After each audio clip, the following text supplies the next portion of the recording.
대한민국의 자유민주 질서를 지킴에 있어서 노심초사하시는 애국 동포 그리고 해외에 계신 해외 동포 여러분, 우선 제가 말씀을 드리기 전에 사회자가 이 땅의 법조인들 중에 대부분이 나라를 망치고 자유민주 질서를 훼손하는 편에 서 있다, 이런 질책을 듣고 이 자리에 서 있다 보니까 어느덧 제가 법조인 중에서는 최고 노병에 속한데 아주 민망하기 짝이 없고, 제가 법조계 전체를 대표할 수는 없지만은 그런 일부를 대표할 수는 있기 때문에 그런 점에 있어서 국민 여러분들에게 깊이 사죄의 말씀을 드리지 않을 수가 없습니다.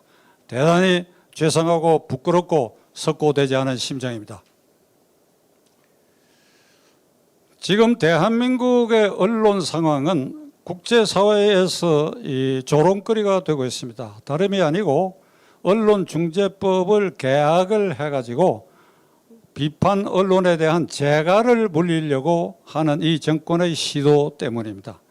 그러니까 언론중재법 개정이라고 하지만 실제로 언론 재갈법입니다. 비판 세력이 여기에 동조하거나 또는 비판 언론이 정권 핵심부를 비판하는 것은 일체 원천적으로 봉쇄하겠다는 법이라고 하는 것을 아마 시청자 여러분들께서는 그동안 언론을 통해서 유튜브를 통해서 많이 접했기 때문에 그것이 왜 악법인지 충분히 인식하고 계시라고 생각합니다. 지난주 말에 송영길 민주당 대표가 국경 없는 기자회가 성명을 발표해가지고 왜 대한민국이 언론 지수가 2019년까지 상위 12위에 들어갈 정도로 호평을 받는 언론 5호 국가인데 왜 언론의 재갈을 물리는 이런 법을 서둘러서 왜 조급하게 이 법을 통과시키려고 하느냐 하는 성명을 발표하였습니다. 이에 대해서 송영길 대표는 뭣도 모르고 짓거린다 그랬어요. 뭣도 모르고. 그러니까 이 실정을 잘 모르고 너희들 외국인이 우리 실정을 어떻게 잘 아느냐. 그러니까 뭣도 모르고, 이 말에는 건방지다는 것이 들어가 있어요. 표현. 그러니까 이 건방지 자식들아, 무엇을 알고 너희들이 함부로 짓거리냐. 그러자 동아시아 국경 없는 기자회 지부장이 다시 성명을 발표를 해가지고 우리 회 소속의 기자 3명이 한국의 상조에서 이미 취재 활동을 하고 있기 때문에 뭣도 모르는 것이 아니라 한국 사정을 너무나 잘 알기 때문에 이런 성명을 발표한 것이다 하고 되받아쳤어요. 국민 여러분, 이 경우에 뭣도 모르는 것은 저는 여권이라고 생각합니다. 국경 없는 기자회가 어떤 단체였다고 하는 거, 2019년 이 청와대에서 국경 없는 기자회, 그러니까 총괄을 하는 사무총장을 문재인 대통령이 접견 면담하는 자리에서 나와 우리 정권은 언론 자유를 위해서 투쟁해온 정권이고 따라서 언론 신장의 효과가 지금처럼 만개된 때가 없다. 우리는 국경 없는 기자회의 국제적 언론 자유를 위한 투쟁에 동참하며 그걸 적극적으로 지지한다. 이런 발언을 했습니다.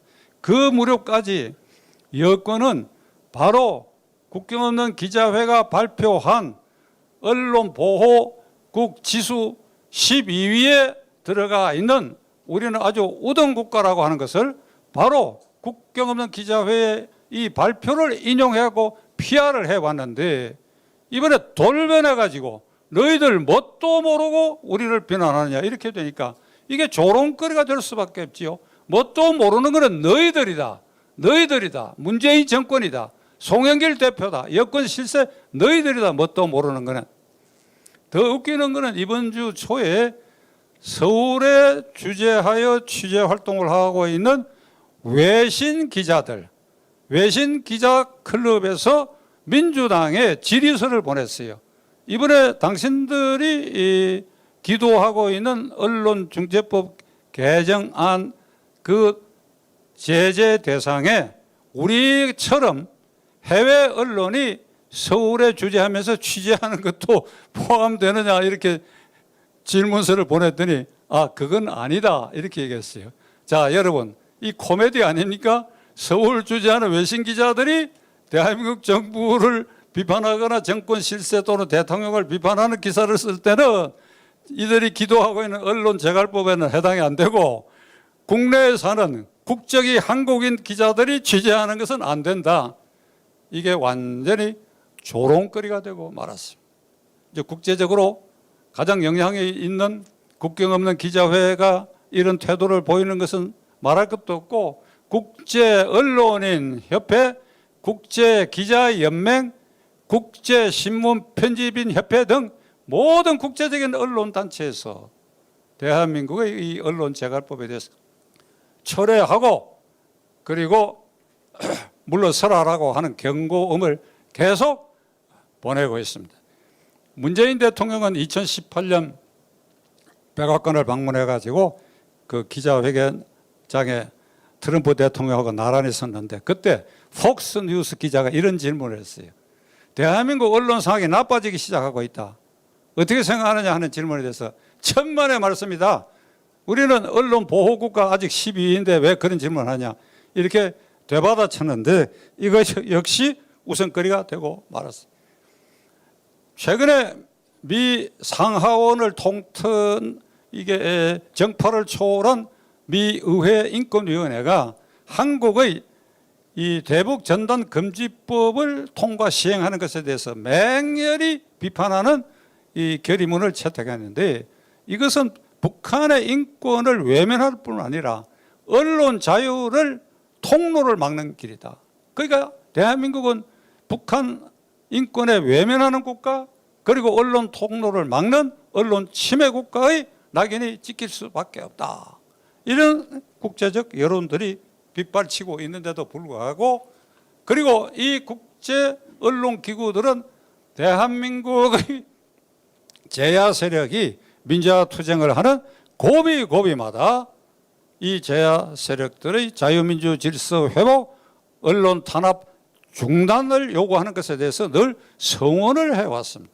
이 성원의 힘을 입어가지고 대학생 때 반정부 투쟁을 하면서 언론 탄압을 중단하라고 외쳤던 이 386이 486, 586이 돼가지고 지금 50대 중후반이 돼서 대통령 비서실장, 장관, 국회의원 이런 거 해가지고 이 기득권 세력이 되고 말았지요.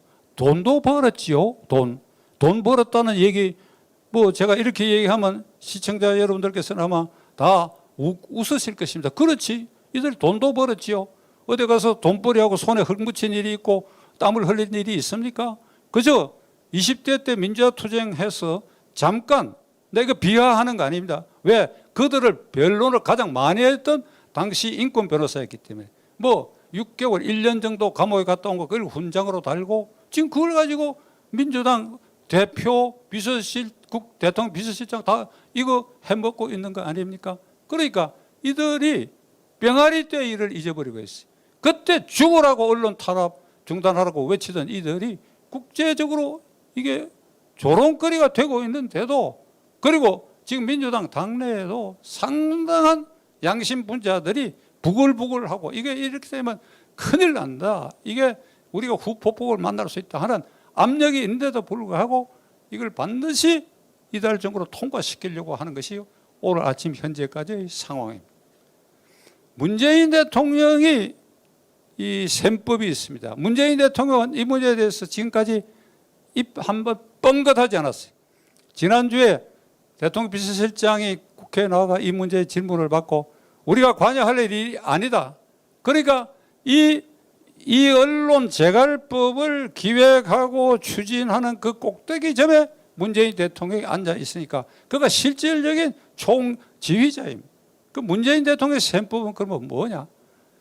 내년 3월 9일 대통령 선거까지 언론 재갈법을 이용해 가지고 자신에 대한 비판은 물론이고 여당 대통령 후보에 대한 비판도 잠재우고, 그래야 정권을 연장하고, 그래야 퇴임 후에도 언론 재갈법으로 그가 사법 처리를 받아야 할 사항이 줄줄이 지금 대기하고 있지 않습니까?